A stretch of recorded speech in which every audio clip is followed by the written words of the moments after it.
many thoughts on my mind, I can't sleep at night, so I just keep writing. I don't need no help. Well hi guys, this is Thor 98 gaming और आज मैं आ गया हूँ एक और नई video लेकर के।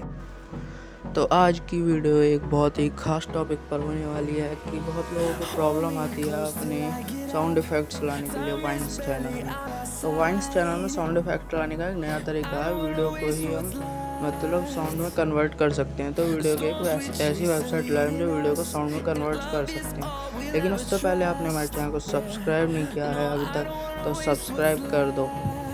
नहीं। तो चलो जल्दी से वीडियो को स्टार्ट करते हैं।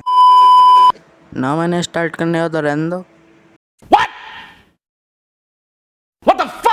तो सबसे पहले करना क्या है, अपने फ़ोन में कोई भी क्रोम ब्राउज़र ओपन कर लेना है, उसमें टैब बनाओ तो न्यू टैब ओपन कर लेना। न्यू टैब पर क्लिक करने के बाद आपको सर्च क्लिक पर ऑप्शन पर टैप करना है और उस पर हमें लिखना है YT to MP3 कन्वर्टर, जैसे मेरा लिखा हुआ बिल्कुल वैसे ही।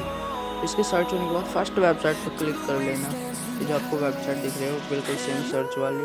तो अब यहाँ पर आने के बाद सिंपली से आपको अपनी यूट्यूब पर चले जाना है। यूट्यूब पर जाने के बाद किसी भी वीडियो का लिंक कॉपी कर लो जिसकी आपको साउंड चाहिए। चलो हम ऐसे इसकी वीडियो का कर लेते हैं। तो इसको कॉपी लिंक कर अब हमें वहीं पर पेस्ट कर देना है। यहाँ पर इसको पेस्ट कर दो और इस कन्वर्ट वाले ऑप्शन पर क्लिक कर दो। तो इंस्टॉलाइजिंग होगी, वीडियो को चेक करेगा क्या वीडियो है, इसको कितनी MB लगेंगे, ऐसे चेक करता है। तो थोड़ी देर तक ये टाइम लेगा, फिर उसके बाद आपको ये दिखा देगा और इसके बाद एक डाउनलोड का ऑप्शन आ जाएगा, आपको सिंपली से डाउनलोड कर लेना। डाउनलोड करने के बाद हमारी वीडियो को लाइक कर देना। समझ रहे हो? समझ रहे हो आप? समझ रहे हो? तो चलो ये आ गया आपका डाउनलोड का बटन, जल्दी से डाउनलोड कर लो। नहीं।